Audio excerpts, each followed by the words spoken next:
मेरठ का एक खौफनाक हत्याकांड, प्यार, धोखा और अंधविश्वास की सच्ची कहानी।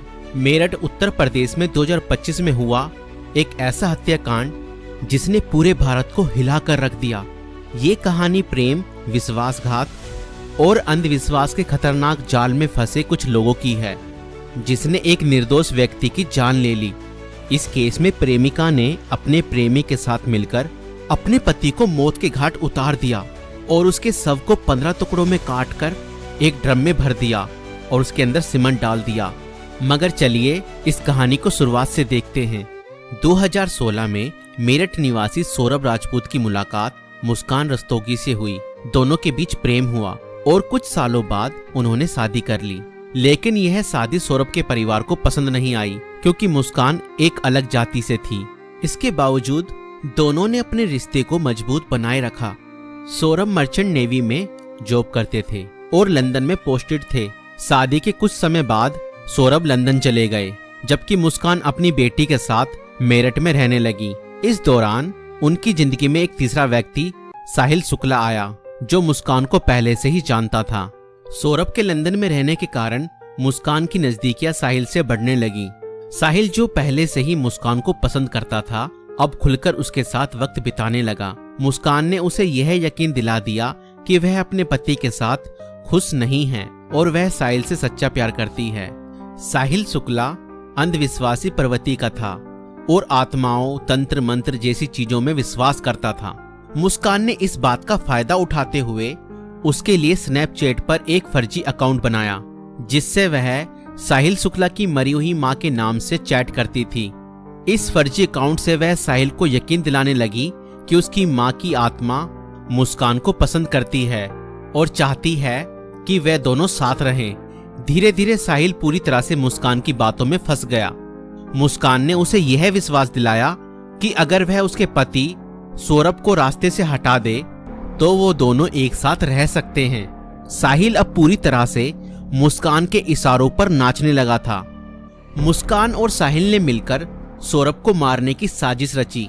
4 मार्च 2025 को जब सौरभ लंदन से मेरठ अपनी पत्नी और बेटी से मिलने आया, तब मुस्कान ने सौरभ की फेवरेट सब्जी कोफ्तों में बेहोशी की दवाई मिलाकर खिला दी।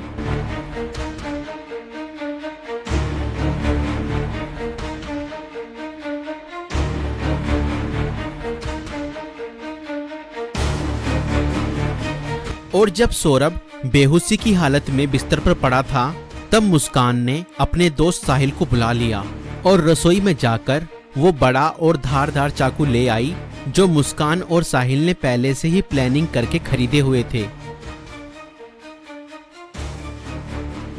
और करीब 20 मिनट तक साहिल ने मुस्कान को बताया कि कैसे उसे अपने पति का वध करना है।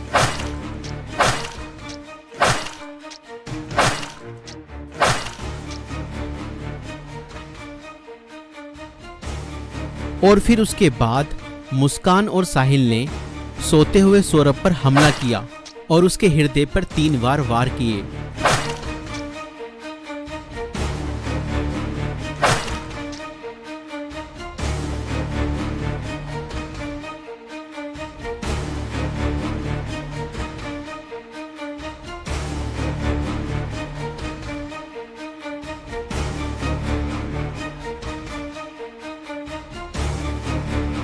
और घर में पड़े कूलर को भी ऑन कर दिया ताकि उसकी आवाज किसी को भी ना सुनाई दे।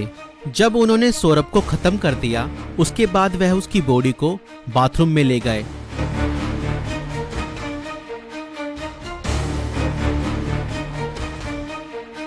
और उसके शरीर को 15 टुकड़ों में बांट दिया। सौरभ को खत्म करने के बाद उन्हें इस बात की चिंता हुई कि अगर सब बरामद हो गया तो पुलिस उन तक जरूर पहुंच जाएगी। इसलिए उन्होंने सबको ठिकाने लगाने की योजना बनाई और मुस्कान बाजार जाकर एक प्लास्टिक का ड्रम खरीद लाई। और मुस्कान और साहिल ने सौरभ के शव के टुकड़ों को उस प्लास्टिक ड्रम में डाल दिया और ऊपर से सीमेंट भी डाल दिया ताकि उसकी बॉडी की स्मेल बाहर ना जाए। और उसके बाद उन्होंने उस ड्रम को घर के एक कोने में रख दिया। इसके बाद मुस्कान और साहिल ने सौरभ के मोबाइल फोन से उसके सोशल मीडिया अकाउंट को एक्टिव रखा। उन्होंने सौरभ के अकाउंट से हिमाचल प्रदेश की शिमला की तस्वीरें और स्टोरीज पोस्ट की ताकि लोगों को लगे कि वह घूमने गया है। उन्होंने उसकी फैमिली और दोस्तों को यह यकीन दिलाने की कोशिश की कि सौरभ जिंदा है और बाहर यात्रा कर रहा है। इस दौरान मुस्कान और साहिल खुद भी शिमला घूमने चले गए ताकि अगर कोई लोकेशन ट्रैक करे तो किसी को शक न हो, लेकिन किसी भी अपराधी की तरह वह भी ज्यादा समय तक बच नहीं पाए। सौरभ के परिवार ने जब उससे संपर्क करने की कोशिश की और कोई जवाब नहीं मिला तो उन्हें शक हुआ। परिवार ने मेरठ पुलिस में गुमशुदा की रिपोर्ट दर्ज कराई।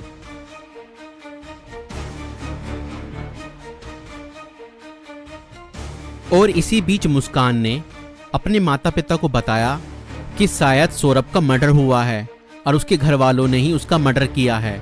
मगर मुस्कान के पिता ने कहा, नहीं बेटा, किसी के भी घर वाले कितना ही नाराज हो जाएं तो भी ऐसा कदम अपने बेटे के लिए नहीं उठा सकते। बेटा, मुझे सच सच बताओ, सौरभ कहाँ है? मुझे सच्चाई बताओ, मैं किसी से कुछ नहीं कहूँगा। और तब मुस्कान ने अपने पिता को बताया कि उसने और साहिल ने मिलकर सौरभ को खत्म कर दिया है। और इतना सुनते ही मुस्कान के पिता ने पुलिस को सारी खबर बता दी।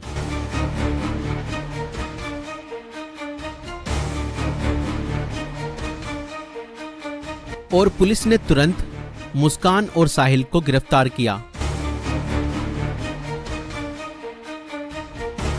और उस प्लास्टिक ड्रम को भी बरामद किया जिसमें सौरभ के शव के टुकड़े थे।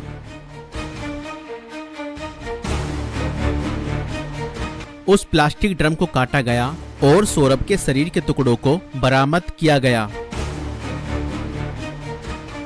इस खौफनाक हत्या मिस्ट्री का अंत पुलिस द्वारा हत्यारों की गिरफ्तारी के साथ हुआ।